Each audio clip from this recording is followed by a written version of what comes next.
Thank you so much, everyone, for joining me this evening. I will ask, if you're not speaking, if you wouldn't mind just keeping your microphones on mute. So I can see that there's, for some reason, I'm getting loads of, hang on, there we go. Yeah, so if you're not speaking, if you wouldn't mind just keeping your microphones on mute, there, like I said, there'll be lots of opportunity for discussion and the Q&A as well. And without further ado, let's get started. So thank you again for joining me for today's session, which is Raising Racial Awareness in Education. As some of you may know, hopefully, my name is Denise Brown and I'm the founder of For Young Minds. Now, we mostly originate and do wellbeing workshops for young people, but I've now ventured into this field, very thankfully to have No More Exclusions alongside me for this first session. And in fact, whilst I'm on that point, would you like to introduce yourself, Hill? Yes, hi there, everyone. My name's Hildreth. I'm a member of No More Exclusions, and we are a grassroots organisation that has a coalition of young people, parents, governors, teachers, trade unionists, and we partner up with other organisations that believe in the same egalitarian values and principles that we hold. We believe that we should have an education system that offers free, inclusive, quality education for all children, founded on holistic care. So do you want me to say anything more about my background? So in terms of my own background, I was a teacher for over 25 years. I now work in housing for homeless, vulnerable adults. And yes, that's pretty much where I am. Thanks, Hill. And if there's anything else you want to add as well, you can also introduce yourself again at your section, so please feel free. Okay. And whilst now it looks like we've got all of our panel of ex-students and current students here as well. So please, could you just one by one introduce yourselves? Kojo, can we start with you actually? Yeah, my name is Kojo Oteng. I'm a former student at University of Hertfordshire in UK, Ave Maria University in the USA, and also Bishop Ireton in the USA as well. Yeah, I did high school in the US and the UK, so I got the best of both worlds. I did year 11 up there, and I did about year 11 through sixth form and a year of uni there as well, which was cool. Now I coach American football to the kids here from my American football background. And yeah, that's me. Thank you. Okay, and then Keanu, I know you did just join, but would you mind just quickly introducing yourself? Sure. Hi, everyone. Hope you're well. My name's Keanu, and sorry, what's the introduction? Whatever you like. I'm Keanu. I'm actually a project officer, so my 9-to-5 job is supporting young people who are involved in conflict and helping them to resolve different issues in their life. And then on the side, I also do creative workshops and employability programs with my sister under our brand called Dipped in Creativity.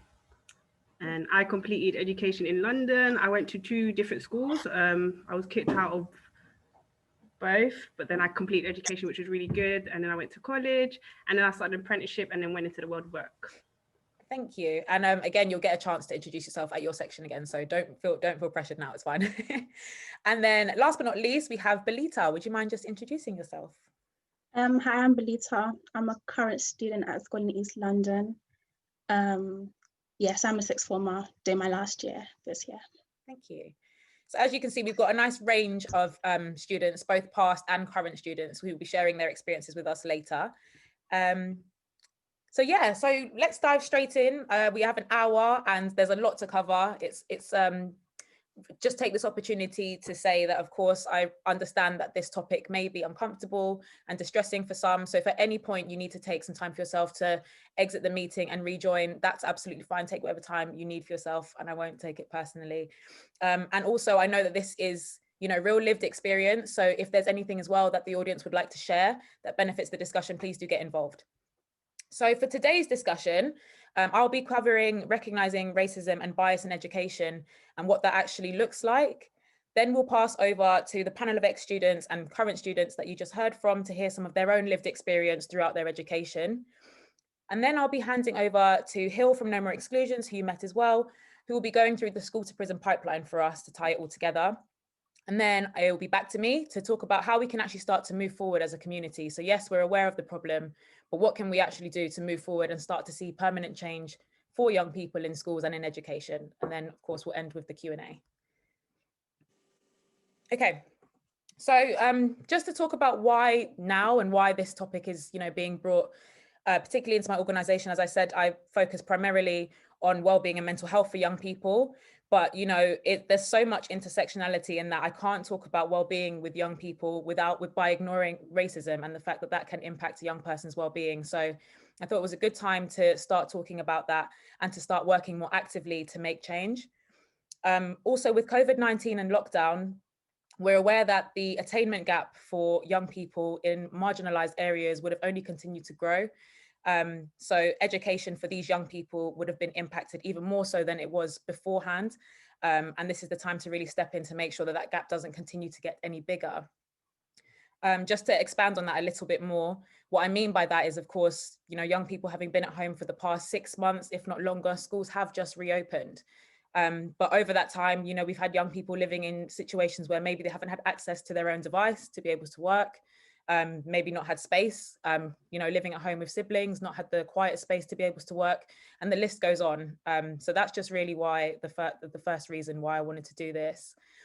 Another one is, of course, that young people being at home at the moment, spending more time at home means they're spending more time on their devices and on social media. And of course, we cannot ignore the fact that the Black Lives Matter movement has been brought to the forefront once again. Not to say that this is a new movement or that anything happening is new, but racial tensions are particularly prevalent in the media and on social media, and young people may not have had the support to even understand what that means. And then the final point of why to do this now as well is that allies are becoming so much more vocal than they have been in the past. So, I mean, I've seen a range of people in the audience today, which means that there are definitely going to be some allies here today. So thank you for attending. But it also means that we don't have to do this on our own, to really start to see change. It isn't just a Black issue. It isn't just an issue for people of minority ethnic backgrounds. It's an issue that's a social issue that affects all of us. And until we start working together, we're never going to really start to see change that sticks. So to now enter into the interactive part, I did promise it would be interactive, everyone. What does racism in education look like? So everyone will be here today with their own views on what racism is in education, what it looks like. And equally, some people may not have any idea what racism in education looks like. So in the chat box now, if you wouldn't mind just typing in a few statements as to what you think education and racism in education looks like. Alternatively, if you'd like to also just share, you can raise your hand and I can unmute you, or you can unmute yourself and just say, but please do take part in the chat box. And what does racism in education look like? And I'll just put a minute up for you guys.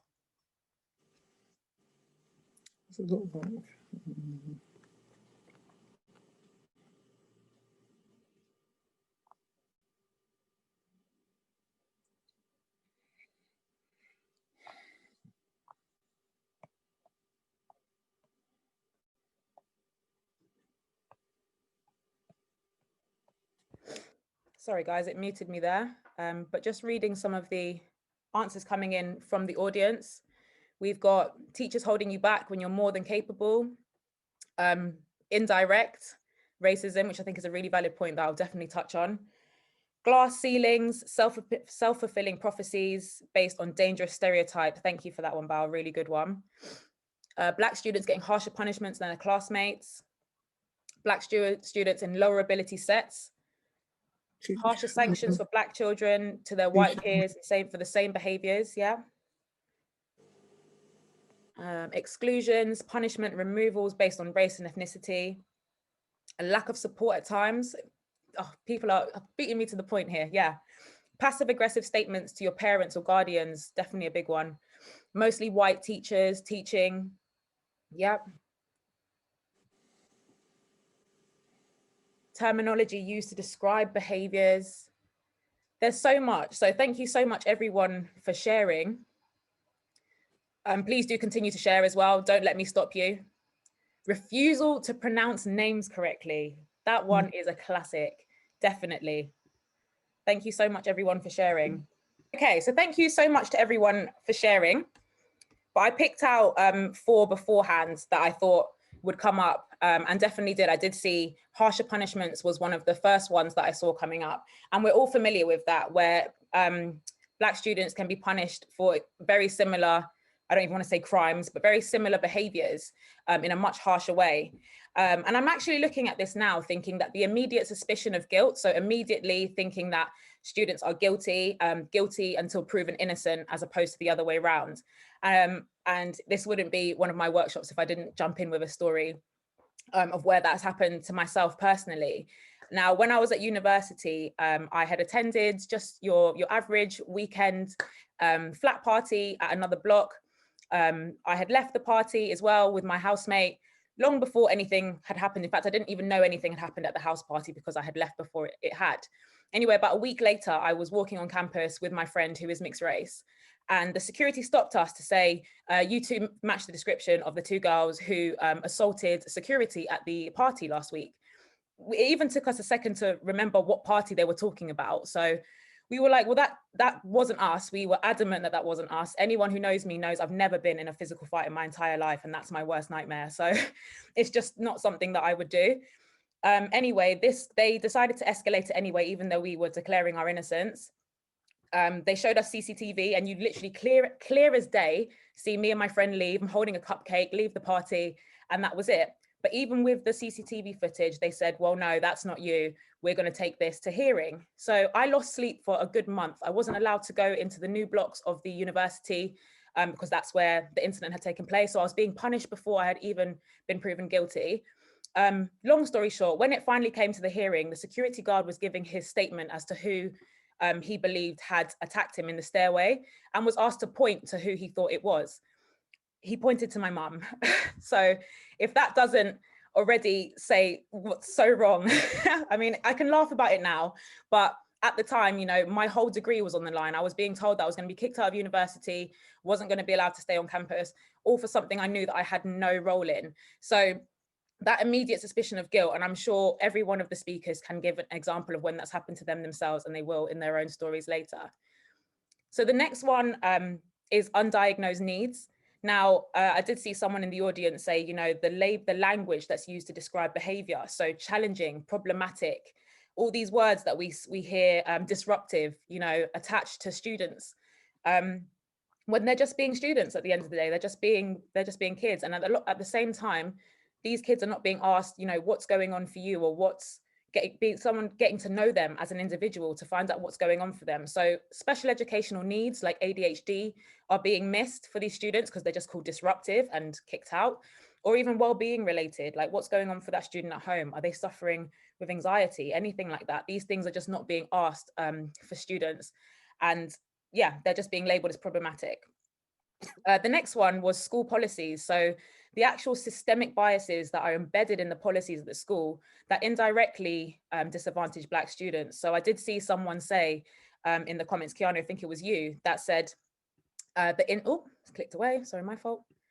Yeah, the indirectness of the racism. So I think we all need to let go of this idea that racism in education only looks like, you know, racial slurs on the playground or being picked on by a teacher. It's embedded, and it is literally there to hold back students from the beginning. Now, the final one that we did see mentioned as well in the comments was lack of representation. Now, this isn't only with teaching staff, but also within the curriculum.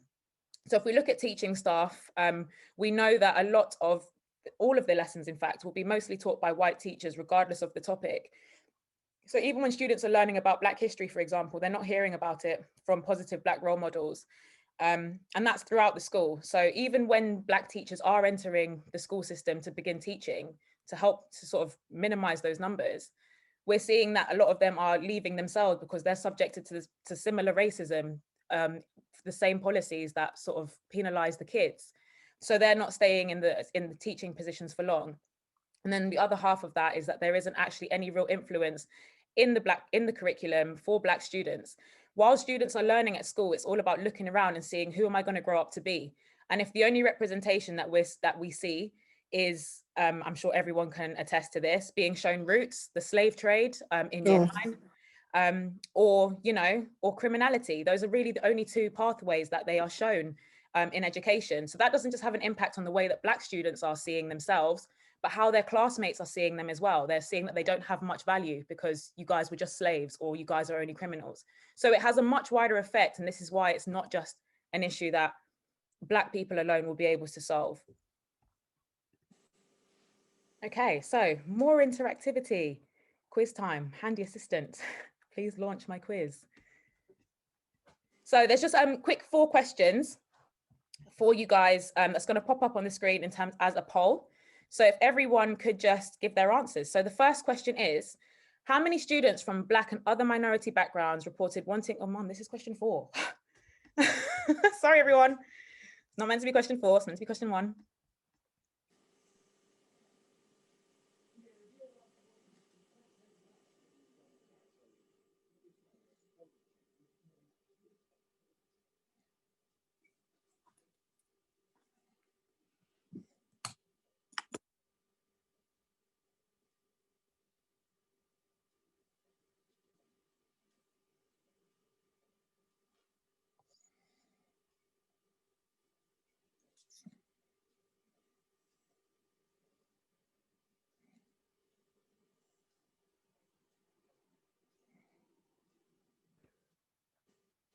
Sorry, I just realized I was muted, but hopefully everyone can see the question. I did read it out for you. But yeah, so it's got the answers coming in. Don't worry if you haven't answered yet, but it is 3.5 times more likely than their white counterparts to be excluded permanently from school. And to make this statistic even more shocking than it is, this goes all the way back to primary school as well. So it's not just secondary school we're talking about. People are getting kicked out from school in primary school as well. Okay. The next question, what percentage of students expected to achieve a grade 5 or above at GCSE are from Black and other minority backgrounds? So grade 5, one of the new teachers hopefully can tell me if that's like a D. I'm not good with the numbers. I was an A to E girl, but I believe that is a D. So what percentage of students expected to achieve grade 5 or higher are from Black and other minority backgrounds?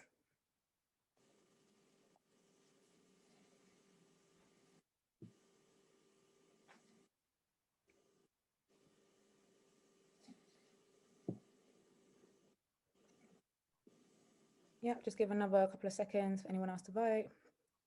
Again, don't worry if you haven't. The majority think it is 35%. It's actually very sadly 27% of students expected to achieve a grade 5 or above are from Black backgrounds. So this is not that the stats are taken from loads of different schools. This is the same teachers, the same school, and these students are achieving above a grade 5.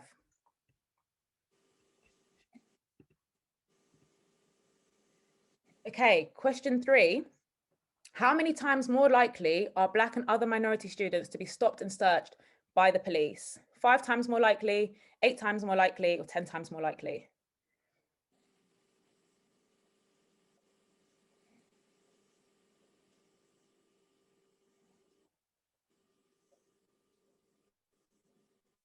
Yeah, I think most people have voted. Again, don't worry if you haven't. Majority have said 10 times more likely. I did round up very slightly, but it's 9.6 times more likely than their white counterparts to be stopped and searched by the police. Now, this one, Hill will be talking about the school to prison pipeline for us later on and how, education even links to criminality at all. But what's happening is that these schools that are, predominantly Black students are already heavily policed in their communities in terms of where they live, but then having police come into schools and just be in the area. So they are being introduced to the criminal justice system, even when they're in their uniforms. And then the final question, I'm going to relaunch it now. Final question, how many students from Black and other minority backgrounds reported wanting to change their appearance due to school hair policies? Is it 1 in 4, 1 in 8, or 1 in 10?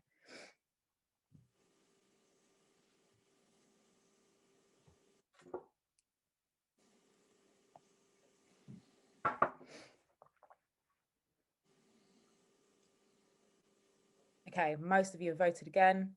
majority said 1 in 4, and it was in fact 1 in 4. So 25% of students actually want to change their appearance due to the policies that the schools have got in place. So that according to that file, it was either, you know, wearing things like scarves, straightening their hair, bleaching their hair, and the list goes on.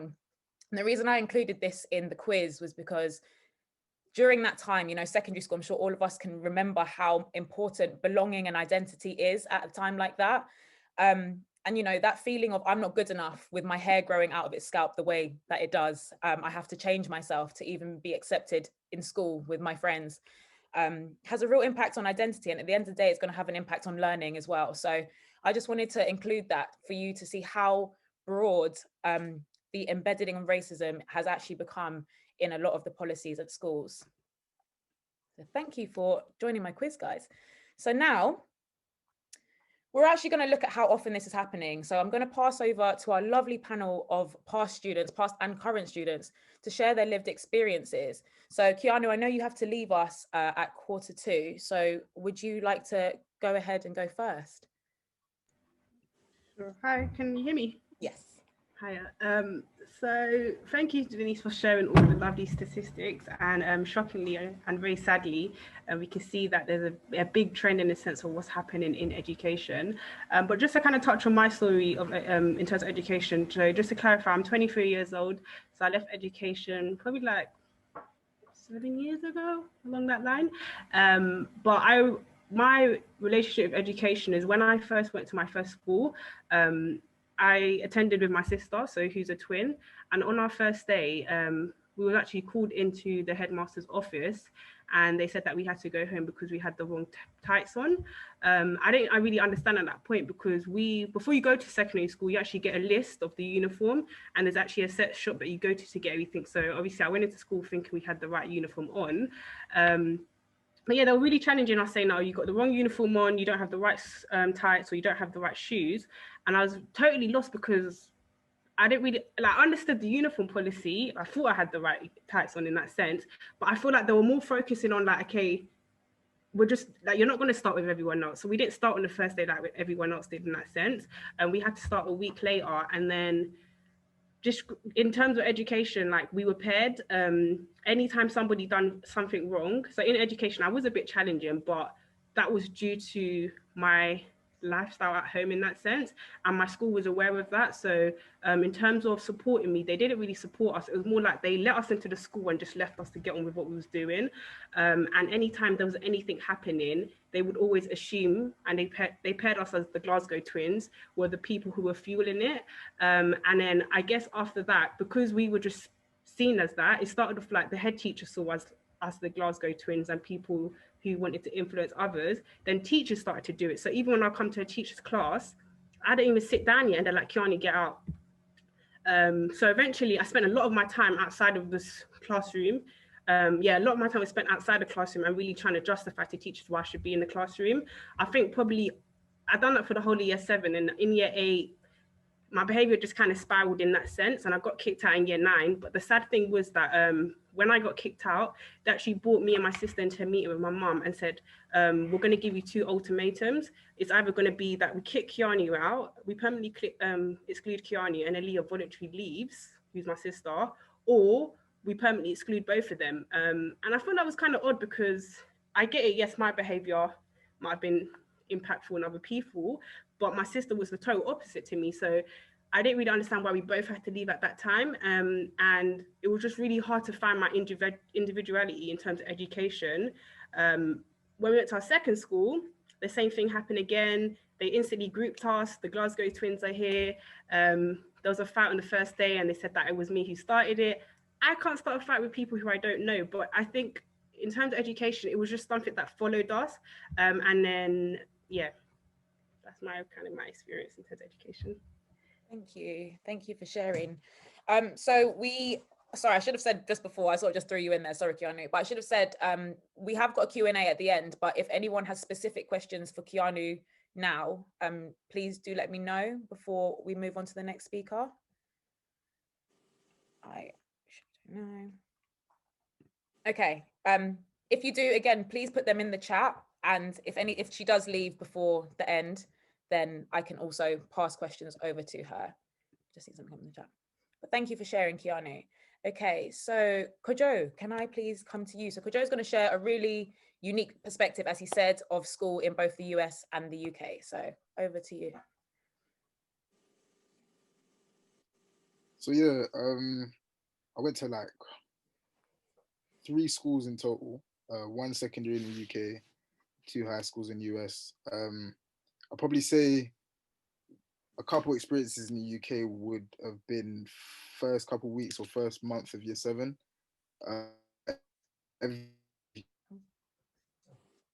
Oh wait, we're losing you. Different schools, whatever.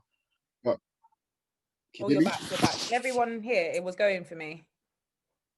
All good. Yep, you're back. You're back. Yeah. So yeah, we all had our forms, individual forms, and my school's quite multicultural, but a lot of black people in my school.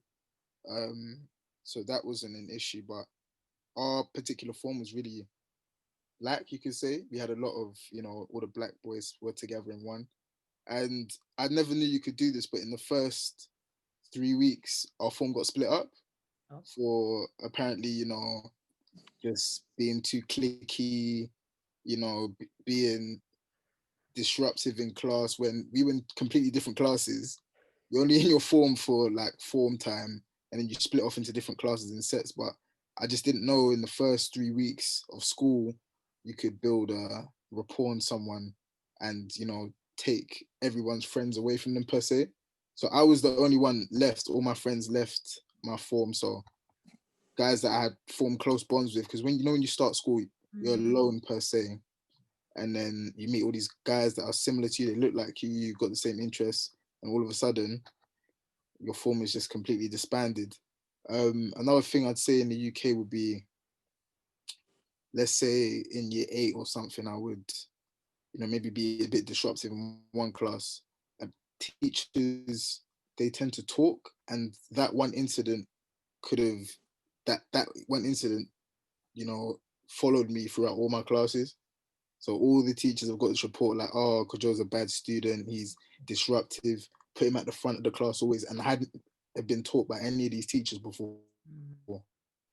So it's just little things like that. When I look back on, it's like, I think it was completely unnecessary. I didn't see any other students, like my white students, the Arab students get treated like that, but it was mostly, me, and if I was with a few other black people from other forms, we were always in the front for some reason, some odd reason. So that's a couple of experiences I can attest to in the UK. And then in the US, my first high school was, again, pretty black predominantly. But most of us were athletes because we were playing America. Oh no. In the US, education is really important. You hear me? Yeah, you're back. Yeah. Education is really important, and so sports, the teachers were harder on the athletes per se, because the school wasn't just all black. The teachers were harder on the students that were athletes, and most of us were black. So things like, not giving us the correct grade we can. So coaches are allowed teachers. So if you don't have this particular grade, you can't. And I'm with the world, and I'm not really here to just go to school. I'm here to play football. So stuff like that, and getting reports unnecessarily, because then colleges look at that as well, and your recruiting for American football might be messed up because they might see, okay, this kid's got character problems, we can't take him on board. And I'm sitting down with these teachers as well and telling them like, yo, can you not be too harsh on myself and everyone else, because we're trying to go to different places as well. And a lot of the kids in that school weren't, of the highest economic class. So football was an avenue for them to get out as well. So that's one thing I'd highlight. And then lastly, my second high school was about 85%, 90% white. So you can imagine being the only black kid in American history. And then we've already gone back to like slavery times in one of our lessons, and everyone's looking at you funny and stuff like that. And then coming to you after class asking you, like, how's it, like, it's not a nice feeling per se, being outnumbered in that sense. So I imagine that if you've gone to a predominantly white school, anyone in this webinar, you'd understand the uncomfortability of people, you know, asking you stuff that, you know, you're aware of, they're aware of. It just doesn't really need to be said or anything like that. So I'll probably say those are my experiences with racism in education. Thank you for sharing. Right. Again, actually, no, that was the 5 minutes mark, so I'm not going to take questions now. If you have questions for Kojo, please save them to the end for the Q&A. But no, you're 100% right. I think there's many of us, and I'm familiar with people who've gone to predominantly like white schools where that was a thing. There was only 7 Black girls in my entire school where I was. So very similarly, so like you said, that whole cliquey thing of if we're stood together, it's a problem, disperse. Whereas, but what about the other groups? Of course, why is it not looked at the same, even though we're all students here? But yeah, thank you so much for sharing. No worries, thank you. Okay, and then finally, Belita. So another unique perspective in that she's still a current student. So just to demonstrate the fact that these are not, you know, past things that have somehow gotten better, Belita's story will demonstrate that now. So over to you, Belita. Hi, can everyone hear me? Okay. Yeah. Okay, so last year, just before lockdown, I was in a situation where I was accused of bullying. One of the other girls, one of my classmates, he was actually in my form. And we've all found it a bit strange because she was one of our friends. But I'm sure, as you all know, when you're around the age of 16 to 18, you know, people drift apart, don't become your friends anymore, or you just want to spend time working on yourself and your personal growth. So I decided to do that, as did 2 other girls that was in our group, if you want to call it. And so, yeah, we just stopped talking to her for a while. And she was in my philosophy and ethics class, which was taught by our head of year at the time. And she kept having moments where she would cry. So obviously our teacher was concerned. And I'm not sure what was discussed between the 2 of them, but I just know that in other classes, I was seeing our mutual friends being taken out of class to write statements, as they had informed me afterwards about the whole situation. So yeah, so one day I was sitting down during a free lesson and I was called by the head of 6th form, and I was met with the 2 other girls in our group. And then we kind of, you know, when you just see everyone, you're like, oh great, we're in trouble, we know what's gonna go on. So we were taken to the head teacher, and we were sat down, and then they just jumped straight into it. You know, you've been bullying so and so for this long. Told us that because we'd moved away from her in other lessons, that's a form of bullying, and because we just don't talk to her at all. They also mentioned that because we got on the same bus as her after school one day, that we followed her to the bus stop and were laughing at her and got on the same bus, and that was bullying. Although we did get on the same bus, we went upstairs and she stayed downstairs. It was bizarre. And so obviously the first thing that we did was just try and defend ourselves, and they shut it down completely. So I've been at this school now since year 7, and my sister was there prior to me being there. So they know my mother well, like our family and stuff. So the head teacher was trying to have a personal conversation within the meeting, if you will, and say, you know, I'm really surprised that, you know, you're involved in this, and I don't know, making certain remarks. But I was kind of just like, I'm not trying to be funny, but if you think that I can't go to the bus stop after school hours and get on a bus to take myself home, then that's a bit strange. And then the head of year that actually brought me to the head teacher's office started laughing and was like, oh, thank you for that speech, you know, thank you very much for giving that speech. And then we had a politics trip that day. So we were told that because we had been bullying this girl, we weren't allowed to go on the politics trip.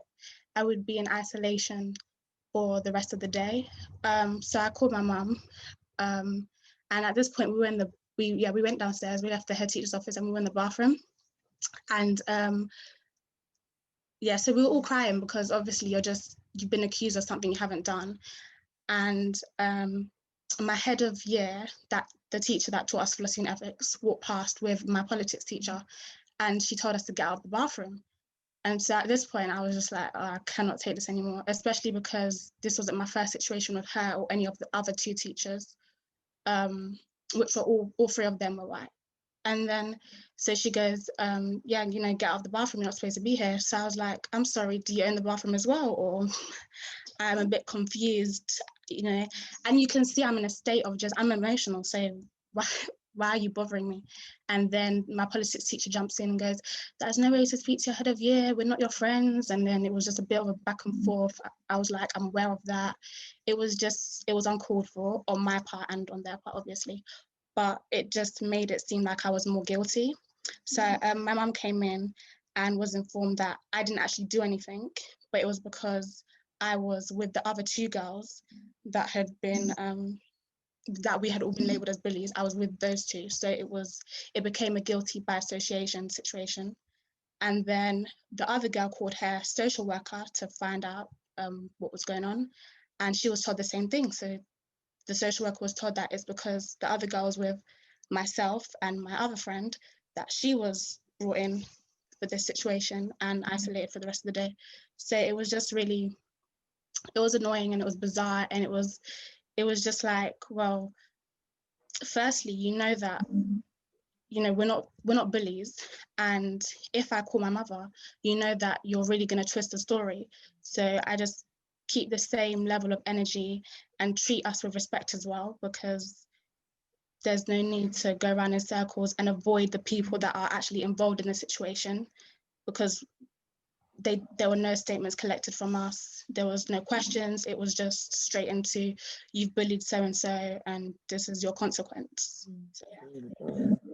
Thank you so much for sharing, Belita. And it just reinforces some of the things we were saying earlier about that guilty until proven innocent. And in that situation, a lot of the time, you're never really apologized to properly. You're sort of just sent back into class. Meanwhile, your classmates have seen this whole situation of you getting in trouble, and it reinforces that, you know, that we're always in trouble.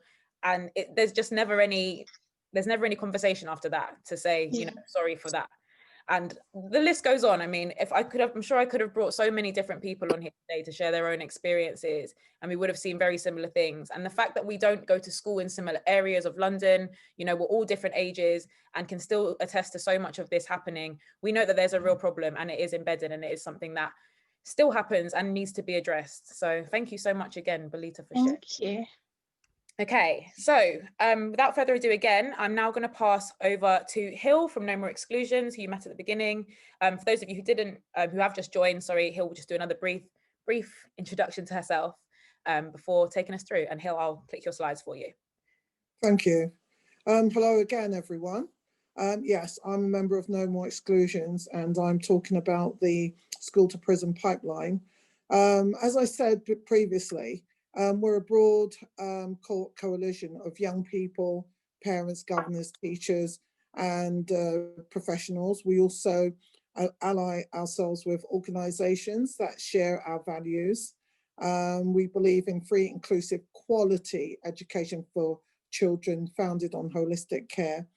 We are a social justice movement that focuses on race disparity in school exclusions, because we believe there is a racial justice problem, because the harsh discipline policies that are being operated in schools is leading to disproportionate number of African, Caribbean, Asian and other racialized groups of children being excluded.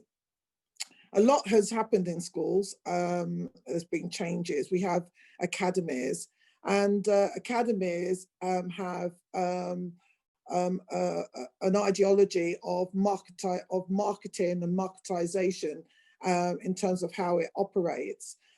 So we're opposed to marketization and the use of alternative provisions and PRUs, which are pupil referral units, because we believe that these establishments tend to dumb down educational opportunities and outcomes for children. We're opposed to zero tolerance behaviour policies as well, and practices. There is a one-size-fits-all that is fueling school exclusions and inequality in schools. So children who are cared for and have special needs and are disabled are particularly impacted on. The way we see it is that an educational underclass is actively being created by the use of zero tolerance policies. And this particular specific group of children are ending up in the school to prison pipeline and filling our prisons. So No More Exclusion wants to abolish exclusions. And I would say to any of the people attending today that if you're interested in finding more, find out more about our organisation, then go onto our website. So the metaphor school to prison pipeline has been used since the 1900s by activists and academics to describe the process that's founded on zero tolerance approach in law enforcement. So the concept and the idea of zero tolerance started in law enforcement in America, led to the tripling in the prison population over the past 30 years. So though Black people make up 12% of the population, Black people make up 33% of the prison population, and we don't fare much better in the UK. Racialized groups in the UK make up 13.8 of the population, but we make up over 25% of the prison population. So clearly there are reasons why we should be concerned. So schools are part of overlapping interests of government, private industry, using surveillance, policing, imprisonment as solutions to economic, social, and political problems. So there is this kind of mutually reinforcing web of relationships between the prison service, probation, police, the courts, and these private companies that are involved in transporting, feeding, and exploiting prisoners in terms of like the work practices in prisons. So there are vested interests in what's going on in prisons. So in the 1990s, the charter schools that were created adopted zero tolerance behavior policies, and these policies and practices mirror what's going on in law enforcement. So as Denise was saying earlier, it's almost as if within schools, certain groups of children are being given sort of like a taster of what it's going to be like when they leave the educational establishment, and it's expected that they're kind of going to follow this school to prison pipeline. It starts off with being sent to isolation units, getting detentions, and there are even arrests on premises. The old, the charter school model has been transported to Britain in the forms of academies, and the harsh punitive school policies and practices practiced within the charter schools of America and the academies in the UK are considered to be just and fair ways to manage the behaviour of inner city working class children. And what we have as a situation at the moment is that all three main political parties in Britain hold up academies as a solution for driving up standards in schools. But at No More Exclusion, we say, well, at what cost? And, are these policies and the strategies being used by government, by teachers? Are they solving the problems facing young people? Are they inevitably going to help create a better society for all children? So after the recent rebellions in 2011, the government made further changes to education legislation.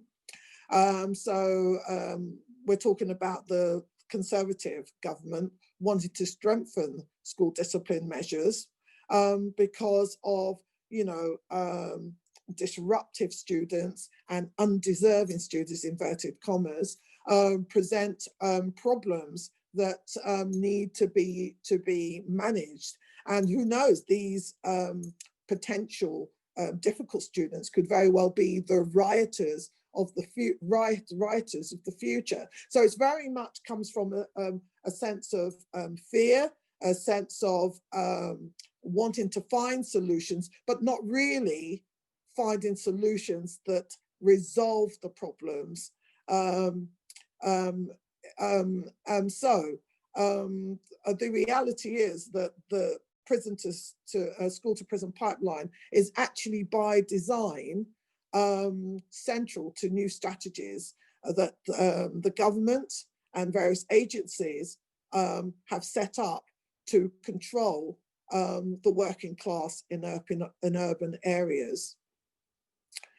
There is a sizable section of society that is actually being written off. When these policies are being created by government and these schools are being set up, clearly there is this inbuilt mechanism that's intended to construct a carceral system for specific groups of people. And I think you have to see it like that. There's no other way for it, because we've had austerity, we've had cuts, we've had resources taken away from schools, and teachers are overworked. There isn't the support for children who have specific needs. And a lot of the kind of positive things that were happening in the when I started teaching, we had an anti-racist practices that were going on, and also classes were being resourced with anti-racism in mind. So there was some positive things going on. All that was pretty much thrown out the window. So now we've got, in the UK, like America, police officers, use of isolation booths. We've got exclusions, temporary and permanent. We've got illegal off-rolling. We've got camera surveillance, security checks. And as I said, we've got increasing arrest on site. So it seems to be an expected kind of outcome for specific children, by dint of the fact that we have a zero tolerant ideology that doesn't care what's happening to children. It's not caring about putting in structures to prevent the increase in expulsions. Meanwhile, the needs of children are being ignored. Children with mental health issues, children suffering from poverty, their cultural needs, special educational needs, disabilities, those suffering from traumas and societal stresses, their needs are being undiagnosed and unsupported. So the school to prison pipeline has led to, in fact, 89% of the young people who are in custody having been those children that were excluded from school.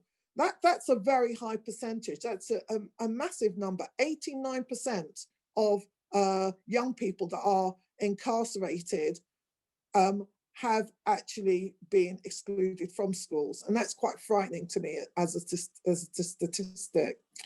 At the same time, children of Asian, African, and Caribbean descent, children with special needs and disabilities, those in cares, are the ones that are most alienated by a school curriculum, but does not reflect their lives, doesn't support their needs, ignore their histories, and does not provide a curative support structure to help these students to develop into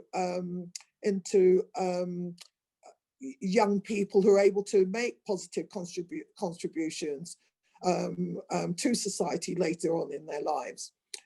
And of course, it impacts on identities. So in No More Exclusion, we say that this is institutional racism, disablism, and discrimination that dehumanizes and devalues the lives of young people and treats them as surplus per population. Societal problems are being churned up and no consideration of humane solutions being found by our politicians.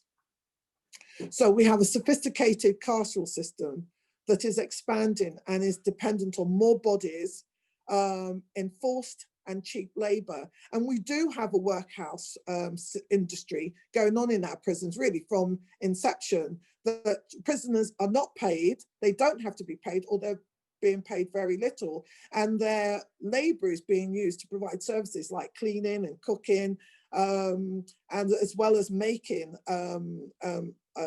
items that go out and makes profits for companies and so on. I mean, that is exploitation and cheap labor. So that industry is being exploited, and it's excluded. Children, as you can see from these statistics, are being used to fill the spaces in prisons.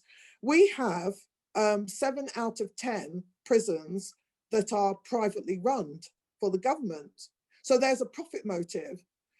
Where there is profit motive, there is absolutely no interest in harm reduction to children. Companies paid by how well they fill up the prisons. So they're not really interested in rehabilitation and prevention, because that's opposite to the profit goal. So companies like Serco. I do have to just cut in now. I'm so sorry to cut your sentence short there, but we are just approaching 7 o'clock. Is everyone okay to go over for another 5 minutes? Just yeah, that's fine with me. Yeah, everyone okay? We'll just be like another 5 minutes or so, as long as that's okay with everyone. But Hill, did you want to just touch on the reasons for exclusion before I move on? The reasons for exclusions, yeah, I think, is that the Conservative government presently want to rebrand alternative provisions and pupil referral units. They're building 10,000 new prisons, youth detention centres. £2.5 billion is being invested in the building of these structures, and there is no investment really in the lives of children that need support in school. So ultimately, far as I'm concerned, the reason for exclusions is that there is a section of society that are treated as surplus to requirements, that are not regarded as deserving, as I've said earlier, and that they are expendable. And No More Exclusion believes that by abolishing the school to prison pipeline, we are not only promised to treat our children humanely and keep them out of prison, but also it's the first steps to, ending this. Yeah. Thank you so much. I think the statistics were scary. I mean, we all knew that there was definitely a connection between exclusions and schools. But I mean, when you hear the school to prison pipeline in detail like that, you realize how it's a business, isn't it? They benefit from it. So yeah, I can see why the work that you do is so needed. So for everyone who wants to learn more about the work that No More Exclusions do, their website is up on the screen now, their Instagram and their Twitter. I will be sending a resource sheet round later as well. So a lot of the stats that we've mentioned and any resources that we've referred to will be included with that. So yeah, thank you so much, Hill. Thank you for sharing. Thank you for going through that for us. Okay, so just to draw this to an end, thank you so much everyone again for attending. So how can we actually move forward? We see now, hopefully it's clear as day, if it wasn't already, that there's a big problem that needs addressing, and it's only by us working together that we will actually start to see change. So just 3 things that I would like everyone to take away really is the asking for guidance if in doubt. And that goes really to parents, teachers, allies, anyone who really just wants to see change for young people. A lot of the time it's that, we don't know where we stand, or we don't know if it's our place to say, or I'm not sure if I'm allowed to step in because, a senior member of staff has put this in place. However, there are policies and things that will allow you to look into what you're able to do. And if you're not sure, ask for guidance. You've got places like No More Exclusion that provide guidance for things like that. I'm also putting myself out there as a person for guidance to be able to support teachers and parents to be able to support young people. So do ask for guidance or help if you're not sure if it's your place or what you can do. The second one is that all behavior is communication. So for these young people that we're seeing in school, as we saw in the slides before, that the biggest reason that kids are getting thrown out of school is persistent disruptive behavior. And really, behavior is them asking for something. So if you're seeing that a child is acting out, and again, I say that in air quotes because I don't really like that phrase, but acting out, find out what is wrong with that person. Ask yourself what's going on for that young person as a person, get to know them individually. To give a quick example of that, I had a young person that I worked with who was in year 11. The school sort of brought me in as a last resort because his GCSEs were coming up and he needed support. They said they could never get through to him. He was just disengaged from education. I was mentoring him for 2 weeks and he showed me the self-harming cuts on his arms. He showed me everything. He talked about how depressed he'd been for years. And for the fact that the school hadn't taken the time to just get to know him as a person and what was going on for him and just labeled it as disengaged and, you know, not interested in education without asking themselves why. So all behavior is communication. Whatever a young person is doing, they're trying to say something with that behavior. And then the final thing is the 3 C's. So catch, challenge, and call out. The catch really comes down to us catching racism as it occurs. You know, it's so easy for something to happen in hindsight. And then when you then try and address it, it's easy to be gaslighted, i.e. making it as if it wasn't like that. Oh, I was only joking. Oh, I never meant it like that. And then there's no context to help you support that. So then it gets brushed under the carpet once again, and that's allowed to continue. So catching it as it's happening, when it's happening, especially if you're in a position to really call it out. The challenge is for microaggressions, where we hear that language.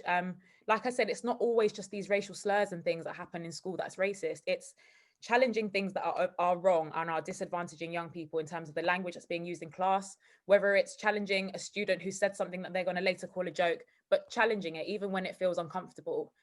And then that final one, the call out, really comes down to the knowing your rights part. So as I said, there'll be guidelines of how teachers and parents can make grievances against wrongful exclusions. Now, No More Exclusions obviously specialize in that, and they've got a guide which they will be sharing with us later on in the program. And on that note, I thought for us to move forward, I mean, you've seen already that we've had to cram so much and we've literally only scratched the surface in this hour. So I've designed a series of 6 workshops that will delve into all of the different areas that we've discussed a little bit today, which of course you'll be able to hear more about in more detail now that you've signed up to this. So for the first week, we'll be talking about microaggressions and actually the impact that has on a child's well-being, identity and sense of self. And then, yeah, just that working through.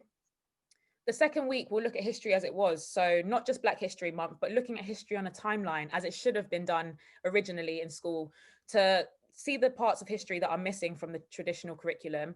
Because if it's not going to be something that's taught immediately, you know, us in our homes can start to teach these things, and even teachers who have got, you know, classes where they're able to add their own creativity to it can start to teach these things if the teachers actually know about it.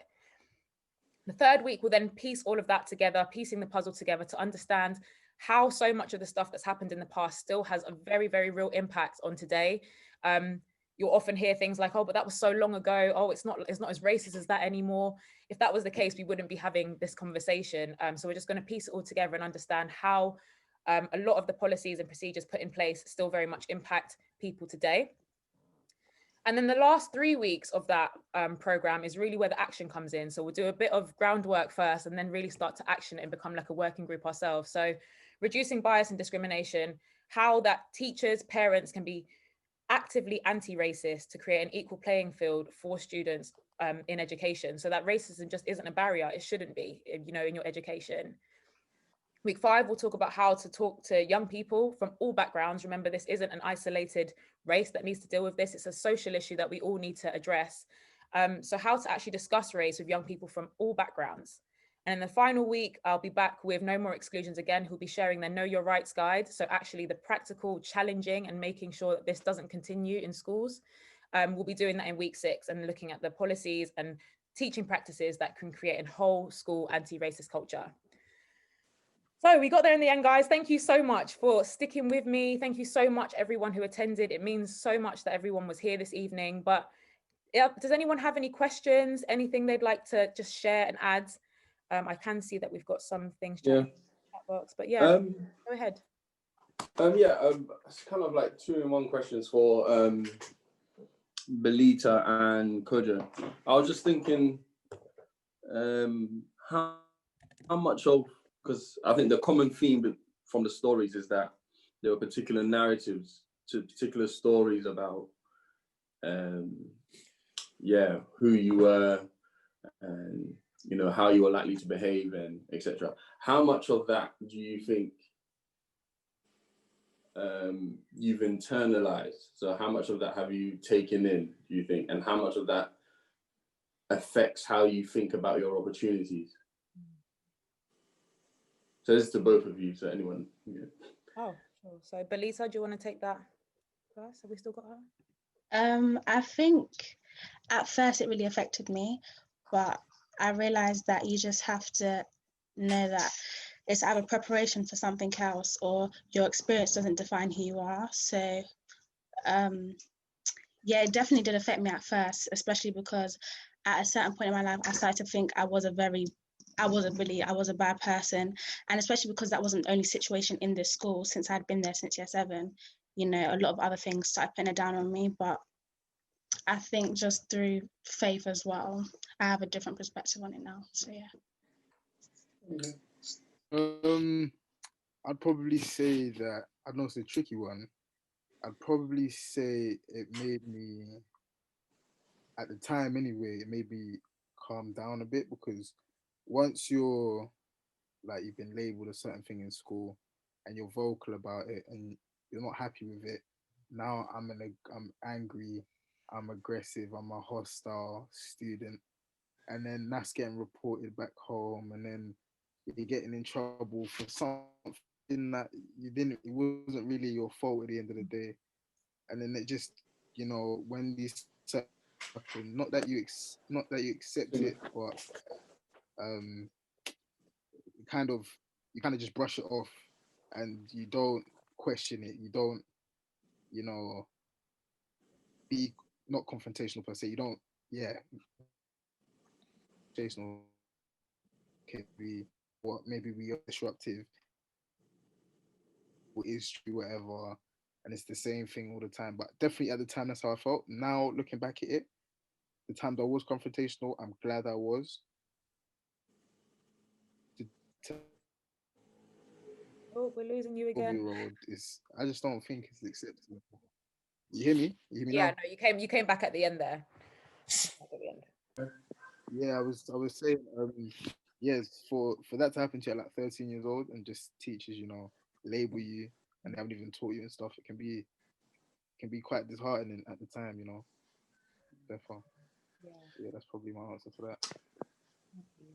Wanted to ask one more thing. Just given, based on the reflections that you've just had, what do you think would be a key piece of information that you would tell teachers in order to avoid situations of discrimination, possible teacher racism?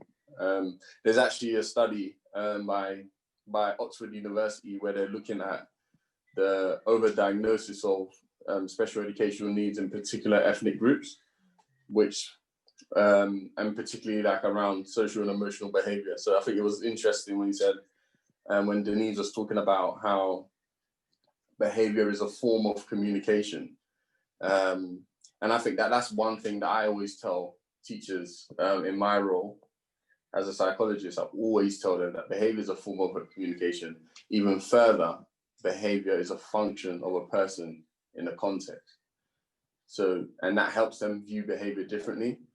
What would you say is an important message for teachers, do you think? I mean, the first thing that came to mind as you started speaking I think that it should just be that teachers form their own opinions. There's been so many times when I've come in as an external person to deliver a workshop and, you know, a teacher will be like, oh, you know, watch so-and-so, he's a little bit this or that. And actually they'll end up being one of my favorite people in the class. I mean, obviously I know that it's not that don't see them every day the same way a teacher would, but it's just about I think forming your own opinion on these young people is so important, so that they at least have people giving different views as well. Because imagine every single teacher tells you you're bad, you're this, you're that. Naturally, you do internalize it and you do start to believe that. So when you do have that one person who's fighting your corner, you'll notice they'll always be on their best behavior in your class because they like that, they want that. So if other teachers could be as supportive in the same way, you know, they might get better out of that student. I don't know if anyone else on the panel wants to give a answer to that. Let's do this. Let's get it on. I don't know who that was, but yeah, I'm gonna Oh, sorry. wants to answer that one. Do we have any more questions? Just because I'm mindful, obviously, I know we've gone over the time, and I am grateful everyone has stuck with. If you have got time as well, please do not leave just yet. I've just got a couple questions for feedback. It's really important so that I know what went well and what's good and what you guys liked for the next time as well. So just to quickly recap on what we've covered. Of course, if there are more questions, of course, you might want to go away and have a think. Please do stay in touch, email me. I'd love to hear from you as well if you have got questions. But just to recap on what we've covered, we had, I covered how you can recognize racism and bias in education. So things like microaggressions, harsher punishments, and that prejudice and stereotyping. So already saying that a young person is this when you haven't even met them just because other people are saying that, or your own preconceptions. We heard the lived experiences of past students, which reinforced some of those messages that we talked about at the beginning. Then we had Hill take us through the school to prison pipeline. As I said, I will be including all of the links that she referred to on a reference sheet to everyone that signed up. So you can go to their website as well. And then how we can start to move forward. Like I said, we've barely scratched the surface now. So if you are interested in coming along to that 6-week racial literacy program, the aim is that this only grows and I can actually take it into schools physically to start really starting to create change. That final takeaway of remembering all behavior is communication, and just to get to know students as individuals. Keanu has left us, but I mean, in that situation where she was paired, that was the perfect example of where they need to be gotten to know as individuals. And then the 3 C's: to catch it while it's happening, not in hindsight, challenge it even when you don't feel like it's your place, and call out those wrongful exclusions and punishments when they are happening. There are guides within your own schools if you are teachers, but also the Know Your Rights guide through No More Exclusions can help you to know what your rights are. So thank you so much, everyone. Again, you've been amazing. Let me just quickly put up the feedback so that everyone can run off to their evenings. So just a few questions, again, 4 questions on how you found the survey. They are anonymous, so don't worry, I won't take it personally. It's completely anonymous. Please do give your honest feedback. And yeah, that's it from me. And my socials are on the screen if you don't already follow. And okay, I've got everyone's feedback, so I will let you all go. So thank you so much again, and for everyone, very much appreciate. Oh no, I'm not meant to be sharing that. That's fine. That's for me. But yeah, thank you so much, everyone, for coming. Please do stay in touch. Like I said, if you did have questions or anything that you would like included or talked about in more depth, it's always great for me to hear. So please do stay in touch, and you will hear from me with the resource sheet if you were registered through the link. So thank you so much again, and everyone enjoy your evenings.